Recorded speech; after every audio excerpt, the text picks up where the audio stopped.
Tonight on All In. Now, the good news. The economy enters beast mode. The Dow now officially topping 18,000. An economy growing by 5%, unemployment under 6%, the average cost for a gallon of gas plunges under $2.50. And they said it couldn't be done. Let's grow the economy by 5%. If we get the unemployment rate down to 6% or perhaps a little lower. I believe we can get gasoline to somewhere between $2 and $2.50 a gallon, and that would be an enormous change. Tonight, a closer look at the roaring Obama economy. Then, Sony reverses course and will release the interview in select theaters. We'll go to one of the theaters that has been selected. And a look back at the silver linings for the terrible, horrible, almost no good year that was 2014. Today I am proud that we can announce a historic agreement. All In starts right now. Good evening from New York. I'm Chris Hayes, and good news for the holidays tonight. The U.S. economy just posted its highest growth rate in more than a decade. The Commerce Department said today that gross domestic product rose 5% in the third quarter of 2014. That's the strongest growth rate in one quarter since 2003. News comes atop a whole bunch of numbers that show the economy performing above many people's expectations in certain crucial aspects. The Dow Jones Industrial Average and the S&P 500 hitting record highs today. Consumer spending continuing to make solid gains into the holiday season. Unemployment rate down from 10% in 2009 to less than 6% today. A steady increase in monthly job growth since the recession, culminating in 321,000 new jobs last month, the biggest burst in hiring in nearly 3 years. Now, all this good economic news is coming at the end of the year, a time when economic activity is most intense and consumer confidence is key, and also when it can be particularly useful to look back at predictions. And this economy, under this president, has defied a lot of the predictions of doom and gloom that have been made. Start with what Obamacare means for jobs. Obamacare is killing jobs, and if jobs is the priority, then we're going to have to replace Obamacare. Obamacare has been a huge job killer. The health care bill has massive tax increases on individuals and employers that will cost us jobs. It's going to increase spending, increase taxes, and destroy jobs in America. No amount of effort, I think, is going to put any lipstick on this pig. Mitch McConnell could put that lipstick away. President Obama now on track to see 12 million new jobs created on his watch if current trends hold. By contrast, there were just over 1 million jobs created during President George W. Bush's 2 terms. President Obama's critics also said his economic policies, including letting the Bush tax cuts expire on the highest incomes, would lead to a massive slowdown in economic growth. If you raise taxes on the so-called rich, you actually slow the economy. The Obama economy is producing slow economic growth. Obama's tax increase could bring economic growth to a standstill, zero growth. If you want to put those people to work, put pro-growth policies, not socialism, in place. Fair point. Well, today, the Wall Street Journal, not exactly a hotbed of support for the president or socialism, acknowledged the U.S. economy now looks stronger than it has in more than a decade. Guess those tax cuts didn't destroy growth after all. And let's do one more. Remember what critics had to say about the president's energy policy specifically and his supposed determination to make gas more expensive. What's frustrating about the Obama administration's policies are they've gone through great lengths to make oil and gas more expensive. He wanted higher gas prices, and he got them. It's essential both for our economy and for our security to get back to an American energy program that is designed to maximize our own production, the opposite of Obama. Today, gas prices are so low, about $2.38 per gallon on average, that none other than Newt Gingrich himself is tweeting out a picture of the sweet hookup he's getting on gas at his local Costco. Joining me now, MSNBC contributor Josh Barrow, national correspondent for the New York Times, The Upshot. It is kind of striking how, in another context, it's the kind of top-line economic numbers. If you were to go out and give a PowerPoint, or you were running and you wanted to put a 5-minute speech together as a presidential candidate, you would be pretty happy with. Absolutely. And the other thing that's special about these numbers is the economy's been growing for 5 years, but it hasn't really felt like that for most people. Now we're finally getting the kind of economic growth that actually shows up in the lives of low and middle income Americans as higher standards of living, particularly low gas prices. The average American household consumes 1,200 gallons of gasoline a year. So if the price of gas falls by nearly $1 a gallon, that's really serious money in people's pockets. Yeah, that's that makes them feel $100 wealthier. a month. Yeah, $100 a month is no joke. No, it's not. And so people go out and spend that money, and that's leading to higher job creation, and it's leading to self-sustaining economic growth. We've seen stuff like new car sales are finally back to the level they were before the recession. We're finally building more than 1 million new homes a year. We got all the way down to 500,000 in the depths of the recession. Right. And that means people are going back to jobs in the auto industry and in construction and things like that. Yeah, there was, every time you sort of walk in the building, I walk in the building and think about doing an economic story, right? There's always the big problem, which is that all these top line numbers look great, but then there's this chart which shows what's happened in this recovery, which is the key to understanding the politics of this, the key to understanding, I think, the president's approval.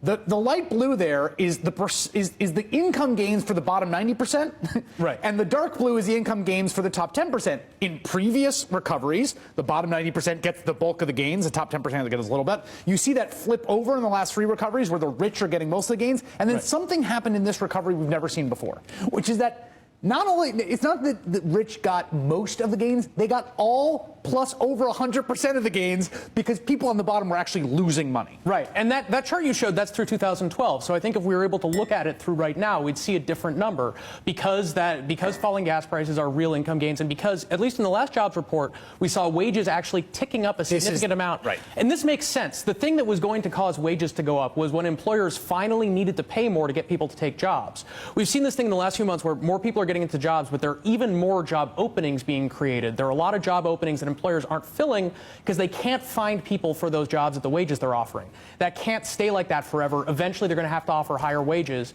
and that's going to mean more real income increases for ordinary people. There's been this really interesting question. I mean, it's a high stakes question, right, throughout this recovery, which is that there's something broken structurally with distribution in the economy, or is it we just still continue to have slack? We have slack, we have slack, we have slack.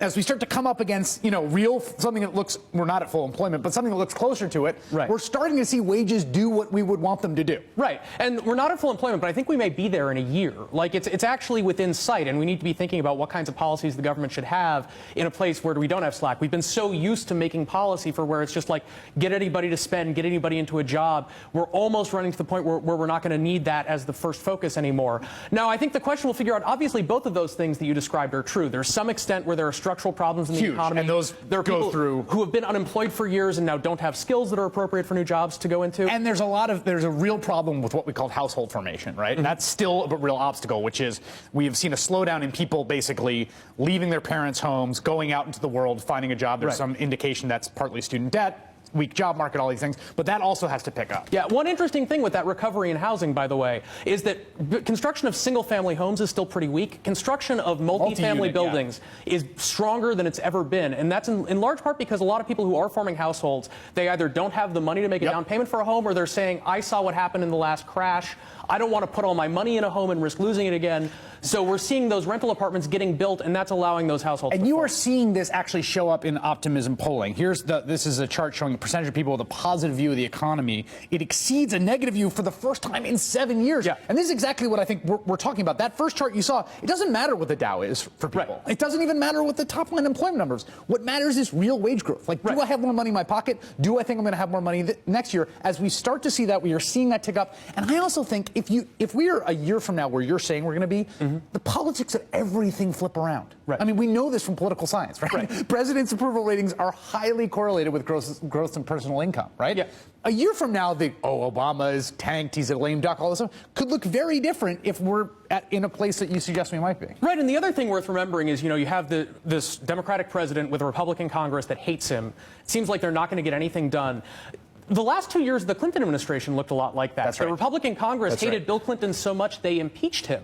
But people remember that as a period that was actually pretty productive because unemployment on was policy. about 4%. Right. The economy was so strong. Right. There was just so much money to throw around in Washington that it was easy for the Republicans and Bill Clinton to find stuff to do together. If the economy gets strong enough, you end up back in that position. That's interesting.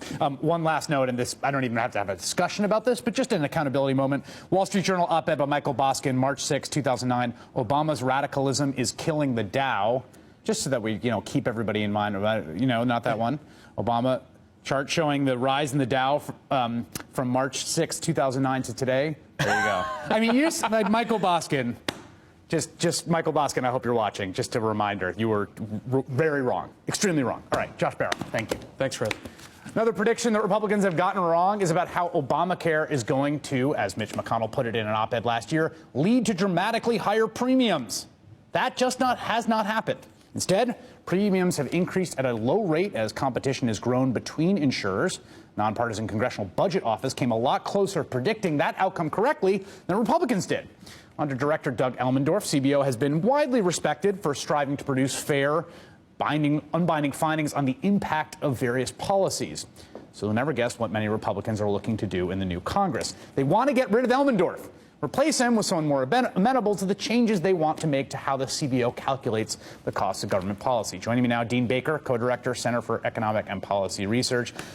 Dean, I'm of two minds about the CBO because it's one of these things where I get very suspect when people say an institution in Washington isn't political. I feel like it's like I go for my wallet when anyone tells me that something isn't political. I feel like someone's trying to get something over on me. At the same time, it does seem that CBO under Elmendorf has done a pretty good job at least producing quality numbers that people can then make political arguments based on. Well, first off, I would agree it's not political in the sense that, you know, Doug and the past heads of CBO have been good in not sort of narrowly answering to either Democrats or Republicans. But I think you can take some issue with the quality of the numbers. You're mentioning Obamacare. They've consistently overestimated the cost of Obamacare and underestimated the number of people who've been covered. Now, that gives President Obama the opportunity to say, look, we did better than projected. But on the other hand, when they were looking to push through the bill, when they were talking about it before it actually was implemented, the fact that you could point to CBO numbers that made it not look very good wasn't very helpful. I can mention other things. Their minimum wage estimates, they assume, you know, certainly to my view, much higher estimates of job loss than the literature justifies. And to take a really big thing, they grossly underestimated the severity of the recession and the quickness of the bounce back, which was not helpful when you're talking about pushing stimulus. So then the question becomes, okay, I mean, so maybe Elmendorf should go. Do you trust that the kind of non-political nature, or at least nonpartisan nature, let's put it that way, the nonpartisan nature of this institution, which is meant to just return modeling, return numbers, projections both sides can use to make their policy arguments, do you trust that could be preserved if House Republicans get rid of Elmendorf and put someone else in? Their motivation in getting rid of Elmendorf is to get rid of that nonpartisan aspect, you know, so that I don't have any doubts about what their motivation is. Doug is an honest guy. I don't know him real well. I know him a bit. He's made mistakes, and that doesn't make me happy, but I think they were honest mistakes. The people they get in, you know, if they're looking to get rid of Doug, it's not because, you know, they'd make the criticisms I just made. It's because they want someone who's going to basically cook the numbers for them, and that's not a good story. And we went through one round of sort of number cooking. It sort of lost to history a little bit, but it was the big policy debate of the early years of the Bush administration, which was about the cost of those tax cuts. And the numbers were just blatantly cooked while everyone watched them being cooked. And some people called this out, Paul Krugman, yourself, among others. But it was massively destructive. It wasn't the CBO doing it, but if you brought that inside the CBO, you gave the CBO's imprimatur, that would be a real problem. Well, it's a mixed story because I would have to hope that you and others in the media would be saying, look, these guys are hacks. I mean, we have other hacks around town. We have any number of Peter Peterson front organizations saying, oh, the world's going to end. We have to cut Social Security, get rid of Medicare, whatever it might be. So I'm not sure that that would be quite as bad a story. And again, when CBO has the wrong number, I was mentioning the stimulus, we can go back to the 1990s. They were saying that the unemployment rate couldn't get below 6% without causing, you know, spiraling inflation. And people like me were saying, no, that's not true. They're going, well, great, who cares about you? CBO says, well, CBO was completely wrong. So when you have people who have that imprimatur of, you know, impartiality, and they happen to be very wrong in a really big way, that's not helpful. Well, then, Dean Baker, I have to ask you, if called, will you serve as head of CBO? I'd love to see that one. I would love to see the universe in which Dean Baker is the head of CBO. I don't think we're just there yet. Quickly on this question of the economic numbers that Josh and I were just discussing, are you in line with the basic contours of what we were saying, which is that it seems like we're coming up against the end of the slack and we're starting to get something that looks like genuine gains for ordinary working people? No, I'm afraid not. Josh misread the wage numbers, as did a lot of people. That was 1 month. Monthly wage numbers are very erratic. If you just take a 3-month average, that's not asking too much. wage growth over the last 3 months was actually somewhat slower. It was 1.8% at an annual rate than it had been over the prior year. Now, maybe we'll see December, January look good again, but making any strong statements about 1 month of wage growth, that's just bad judgment. Dean Baker, professional economist and professional rainer on parades. Thank you for joining us. Thanks for having me on. All right, when it comes to the criminal justice system and the prosecution of deadly police shootings, St. Louis County appears to be just like New York and now just like Milwaukee. That story's next.